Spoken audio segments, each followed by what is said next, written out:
Fratelli Israele, meine gehörte Brüder und Schwestern, dear brothers and sisters. The play is about the fact that the earth is a disk, and the sun rises and sets because it revolves around the earth. We are in medias res. By the way, the translation of the title is incorrect. The German title is Die Präsidentinnen, which means the presidents and not the first ladies. So, allow me to introduce to you die Präsidentinnen, Greta, Erne und Marie. Ladies? That's it. Going out for a nice time, having a ball. That's the thing for Greta. Going somewhere with lots of people and a band, all dressed up to the nines. One of the musicians will be particularly tall and strong. A good-looking young rascal. He's so strong, he can blow the tuba.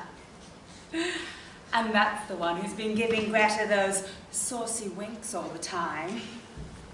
You can tell that he's the real rogue in the band because he's the only one who's taken off his jacket and rolled up his sleeves. And when there's a break in the music, this handsome guy takes a drink from a large tankard of beer and raises it to Greta. And Greta takes her glass of wine and lifts it, just a little. And none of all those people having such a good time have noticed. But love has come into the room and taken hold of Greta and Freddy. And now, let's say that there's a longish gap in the music, and someone who's good at telling jokes gets up onto the stage. The handsome guy, let's say he's called Freddy. He has plenty of time to look at Greta. Greta's not looking at him all that much now.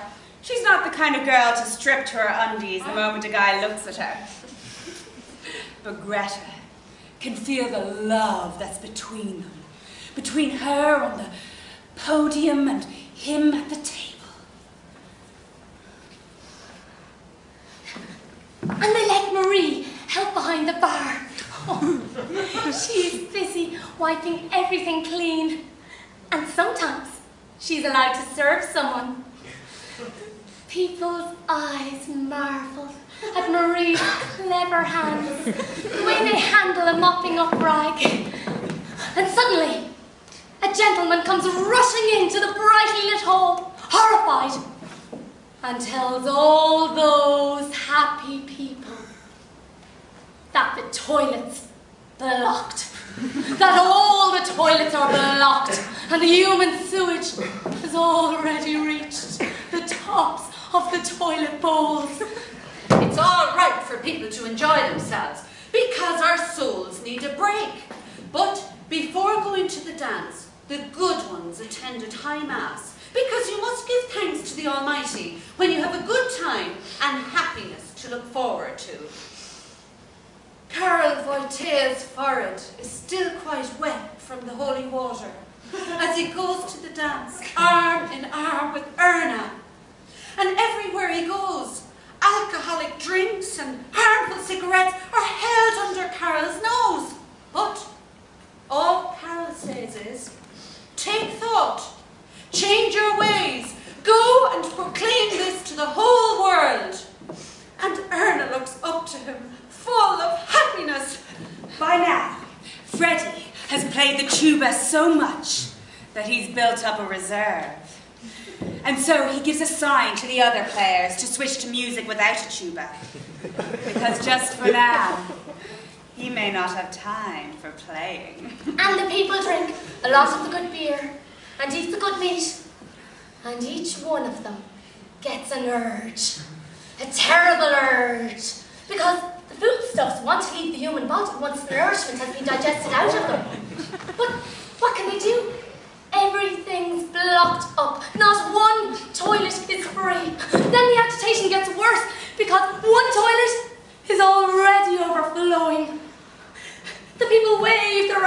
around and shout, "Where's Marie? She does it barehanded. Fetch Marie! There's never been a locked John yet that could stand up to Marie!" And Erna makes so bold as to drink a glass of wine.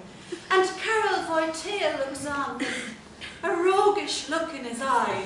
Oh, but Freddy has a really roguish smile on his lips. But now, he's very embarrassed. He's taken up his courage and sat down at Greta's table. Oh, and he is very embarrassed.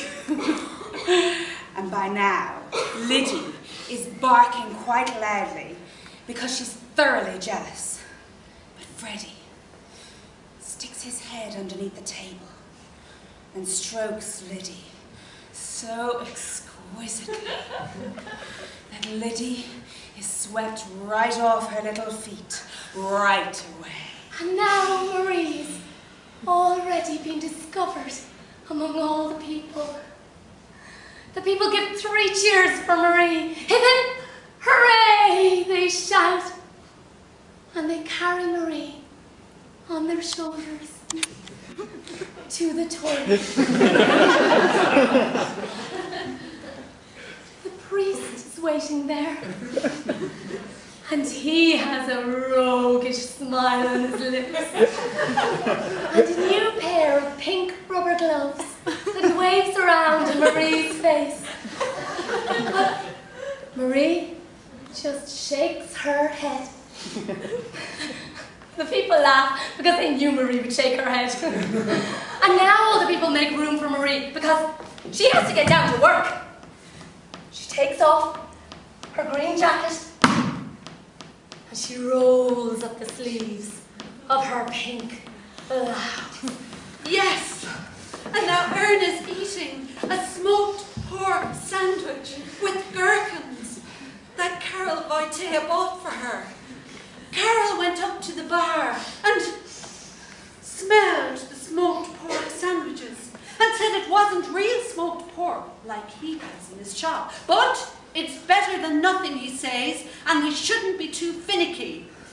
Erna likes it because she's enjoying herself so much, and Carol Voitel looks quite human and even says they could have a dance if the band plays a slow one. And Freddy, he can really dance. Oh yes, he holds Greta tightly and swirls her around under the bright lights. Being a real musician, he's really good at it. Oh, he's saying such things into Greta's ear that Greta's going quite red now. And once, he even gives Greta a little squeeze somewhere on the hip. But Liddy is going quite wild now. Greta's had to tie her up somewhere outside the brightly lit hall because of the noise. But she's so brave. No barking, just whimpering. And now Marie's hard at work. But she hasn't found anything yet. It must be deep down, and the people have made such firm stools. One after another, they come out.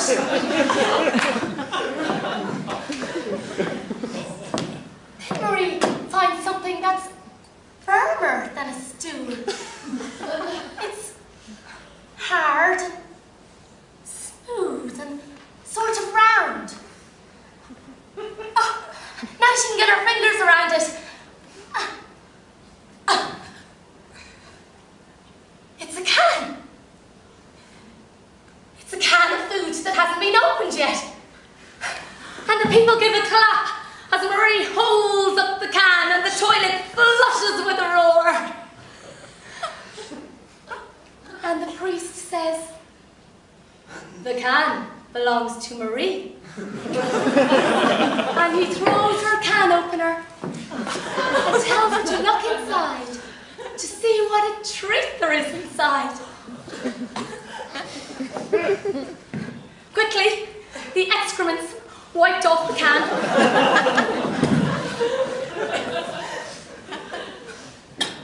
And the can opened neatly.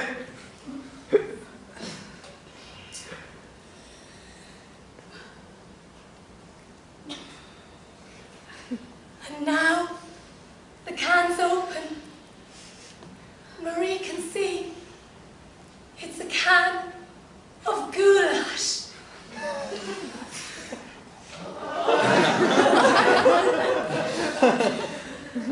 And does it smell good?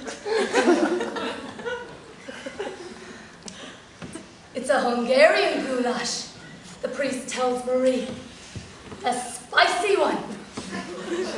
And he throws her a fork and a bread roll.